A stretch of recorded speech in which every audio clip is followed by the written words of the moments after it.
Semoga Tuhan beserta kita sekarang dan selama-lamanya. Inilah Injil Tuhan kita Yesus Kristus menurut Lukas. Dimuliakanlah Tuhan. Pada waktu itu datanglah kepada Yesus beberapa orang membawa kabar tentang orang-orang Galilea yang darahnya dicampurkan Pilatus dengan darah kurban yang mereka persembahkan. Yesus menjawab mereka, "Sangkamu orang-orang Galilea ini lebih besar dosanya daripada dosa semua orang Galilea yang lain, karena mereka mengalami nasib itu? Tidak, kataku kepadamu. Tetapi jikalau kamu tidak bertobat, kamu semua akan binasa atas cara demikian. Atau sangkamu ke-18 orang yang mati ditimpa menara dekat Siloam lebih besar kesalahannya daripada kesalahan semua orang lain yang diam di Yerusalem? Tidak, kataku kepadamu. Tetapi jikalau kamu tidak bertobat, kamu akan binasa atas cara demikian." Lalu Yesus mengatakan perumpamaan ini. Seorang mempunyai pohon ara yang tumbuh di kebun anggurnya, dan ia datang untuk mencari buah pada pohon itu, tetapi ia tidak menemukannya. Lalu ia berkata kepada pengurus kebun anggur itu, "Sudah 3 tahun aku datang mencari buah pada pohon ara ini, dan aku tidak menemukannya. Tebanglah pohon ini.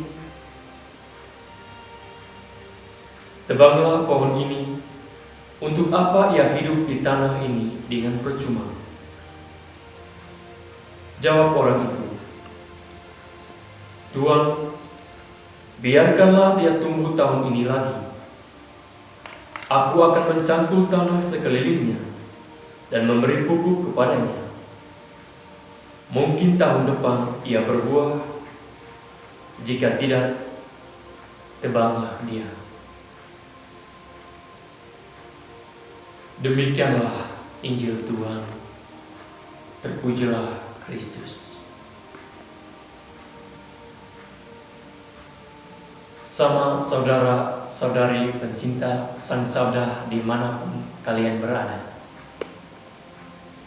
Pada hari Minggu pekan ketiga masa Prapaskah, kita kembali diajak untuk melihat dan merefleksikan diri kita atas segala dosa dan kesalahan yang kita lakukan selama ini. Sama saudara-saudari yang terkasih dalam Kristus Tuhan, sebagai manusia yang hidup berdampingan dengan manusia lain, kehidupan kita selalu diamati, kehidupan kita selalu dilihat oleh orang lain. Apa yang kita lakukan, apa yang kita perbuat, selalu diamati dan menjadi bahan pembicaraan orang lain. Injil yang diperdengarkan pada kita hari ini memuat 2 perikop penting dan secara garis besar mengisahkan tentang kemurahan hati Allah yang senantiasa mengampuni orang berdosa yang mau bertobat. Kisah pada perikop pertama ini diawali dengan kisah di mana orang-orang Galilea datang kepada Yesus dan memberitahukan kepada Yesus bahwa orang-orang Galilea dibunuh oleh Pilatus dan darah mereka dicampurkan dengan korban persembahan. Yesus menjawab mereka, "Sangkamu orang-orang Galilea ini lebih besar dosanya dari orang-orang Galilea lain.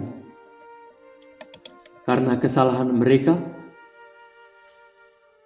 tidak kataku kepadamu, jikalau kamu tidak bertobat,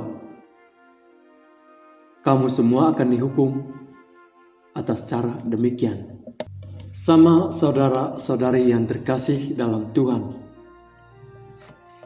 perihal dosa seseorang pada masa kehidupan Yesus, masyarakat Yahudi beranggapan bahwa malapetaka dan musibah yang menimpa seseorang adalah akibat dari dosa yang mereka lakukan.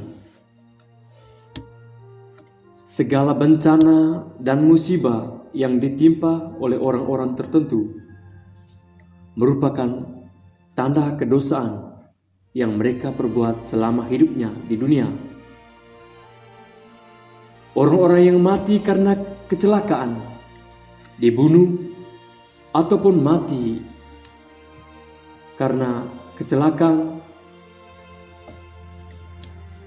Orang-orang yang mati karena kecelakaan, dibunuh, ataupun mati muda. Mereka yang lahir buta ataupun bisu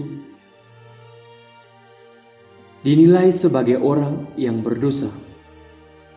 Dan dosa mereka itu sangat besar, sehingga mereka dihukum oleh Tuhan. Bangsa Yahudi selalu beranggapan bahwa malapetaka atau bencana yang menimpa seseorang dinilai sebagai kesalahan atas dosa yang mereka perbuat. Dan atas dosa mereka itu, mereka dihukum Allah. Orang buta sejak lahir dipandang sebagai orang yang mendapat hukuman dari Tuhan. Begitupun dengan orang yang mati, baik kecelakaan ataupun dibunuh. Perihal dosa yang terjadi, yang dialami oleh seseorang, para murid juga mempertanyakan akan hal itu. Ketika melihat seorang buta yang disembuhkan oleh Yesus, para murid bertanya, salah siapakah itu? Salah orang yang mengalami buta, ataukah salah kedua dari? Salah siapakah itu? Siapakah yang berbuat dosa? Orang ini sendiri atau orang tuanya? Pertanyaan para murid ini seakan mau menilai orang buta ini adalah orang yang berdosa akibat dosa yang dilakukan oleh mereka sendiri ataupun dari orang tua mereka.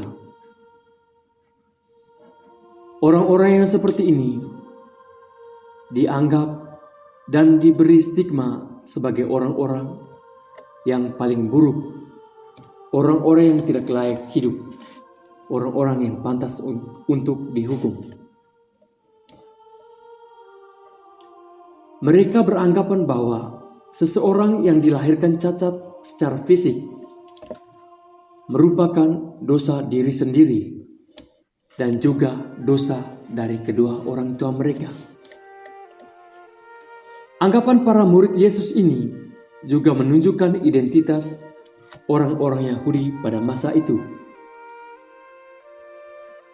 Bangsa Yahudi masih berpegang pada pandangan yang keliru. Hal penilaian akan malapetaka dan musibah seseorang seakan sudah menjadi sebuah hukum tetap.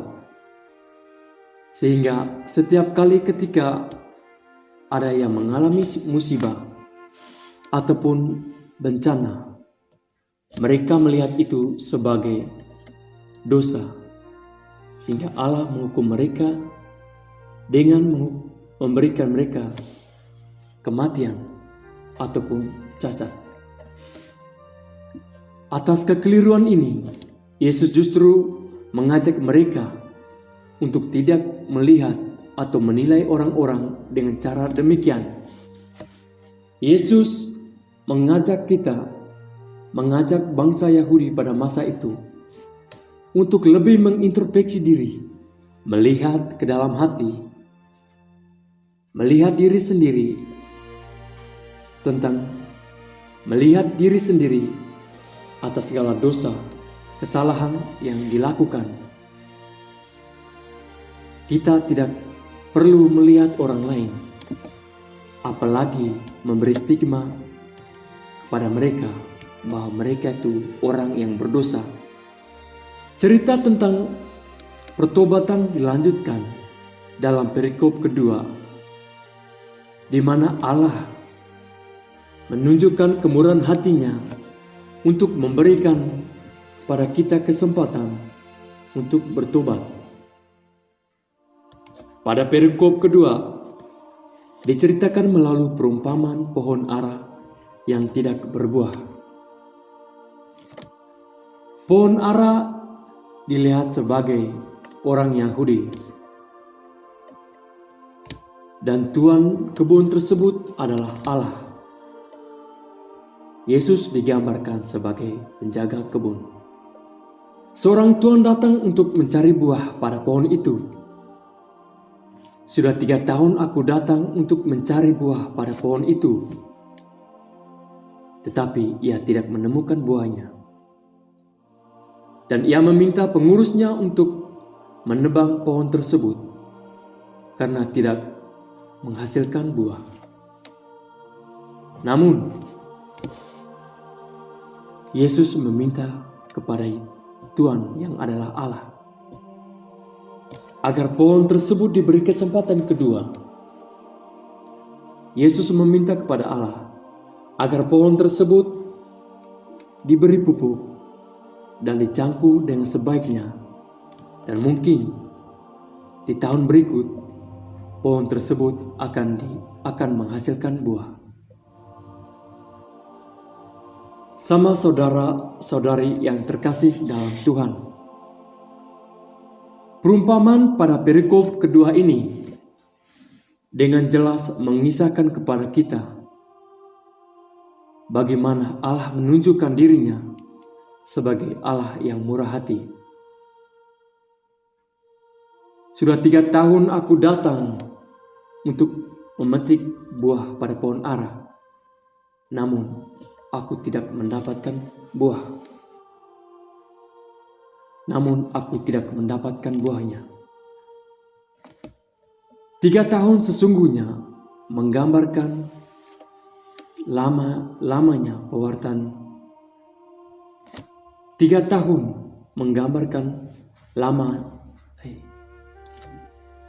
tahun sesungguhnya menggambarkan lamanya pewartaan yang dilakukan Yesus di dunia. Yesus datang ke dunia untuk mau melihat segala kedengkian, segala kejahatan yang dilakukan oleh orang-orang Yahudi, oleh kita manusia. Selama 3 tahun ia mewartakan kabar. Selama 3 tahun ia datang mewartakan kerajaan Allah. Dia mengajak semua orang yang berdosa untuk bertobat. Namun, apa yang dia lakukan oleh Yesus tidak diterima baik. Orang-orang Yahudi dan kita semua justru malah mengabaikan Yesus. Kita malah meninggalkan Yesus dengan mementingkan diri kita sendiri. Atas cara ini, Allah ingin membinasakan setiap manusia yang berbuat dosa, karena Allah melihatnya tidak menghasilkan buah.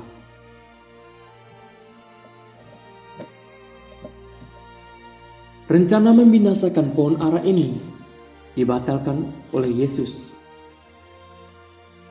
Yesus meminta kepada Tuan kebun yang adalah Allah sendiri.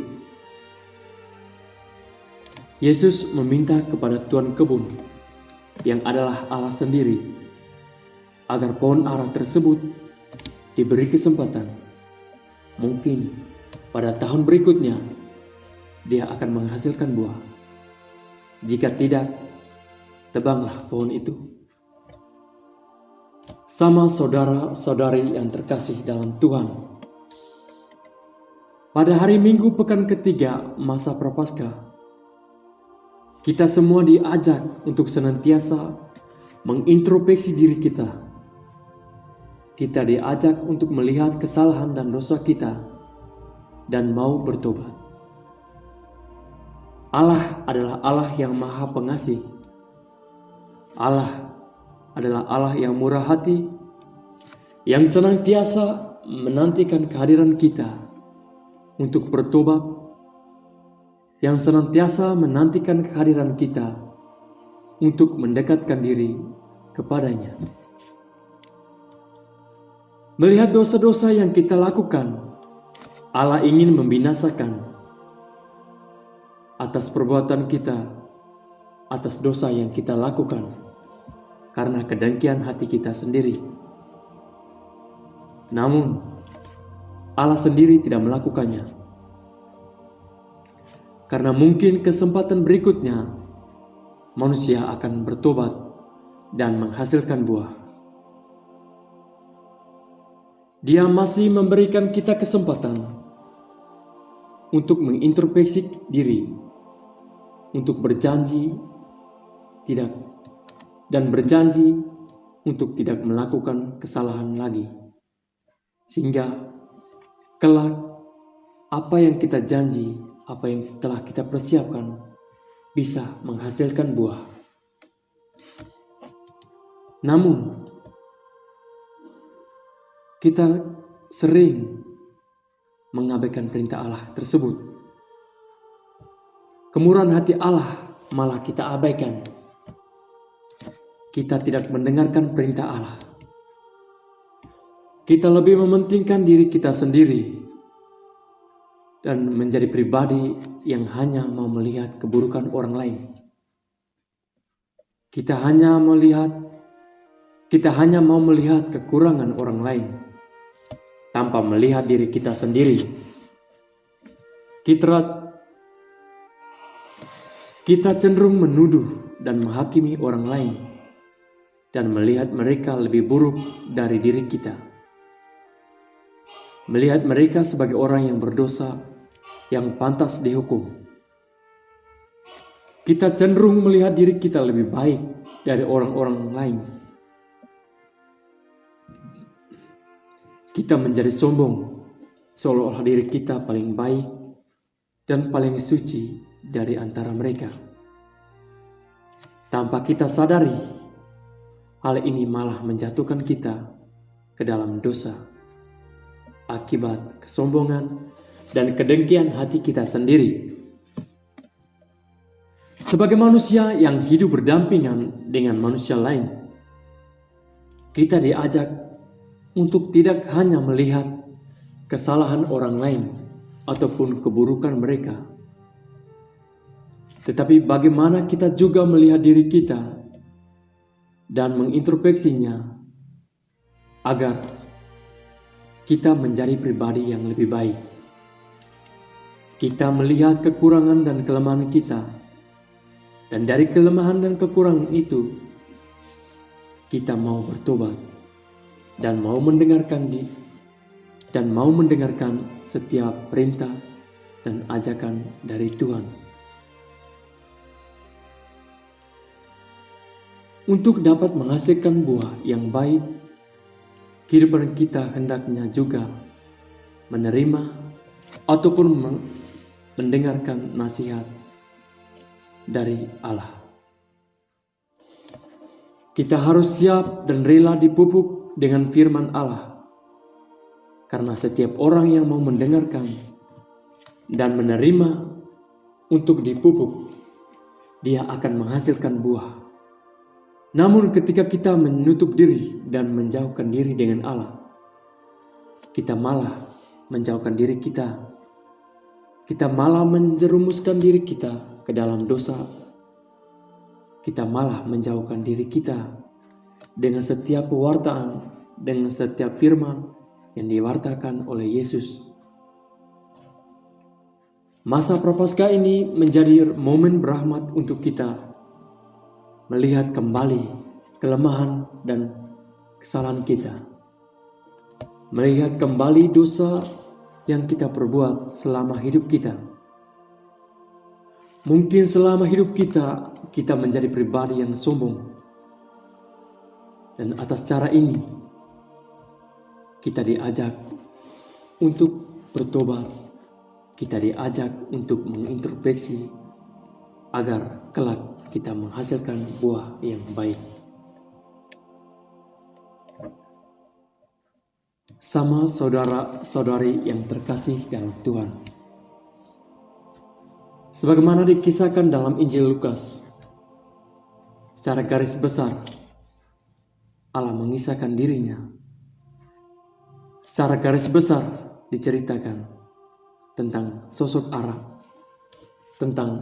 Allah yang adalah pemurah, pemaaf, yang senantiasa menanti kehadiran kita untuk bertobat.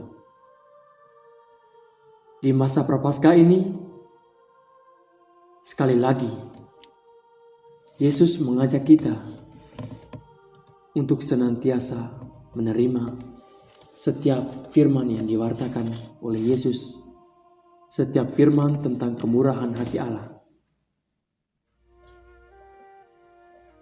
Kita diberi kesempatan untuk bisa mendekatkan diri dengan Allah. Dan salah satu langkah yang terbaik, jalan yang terbaik adalah pertobatan. Karena pertobatan merupakan jalan menuju keselamatan dari Allah. Dan Allah menghendaki agar kita semua bertobat dan bisa menghasilkan buah yang baik. Buah yang bisa membawa kesejukan, buah yang bisa membawa kesegaran, buah yang bisa membawa keselamatan untuk kita sendiri dan juga untuk orang lain. Semoga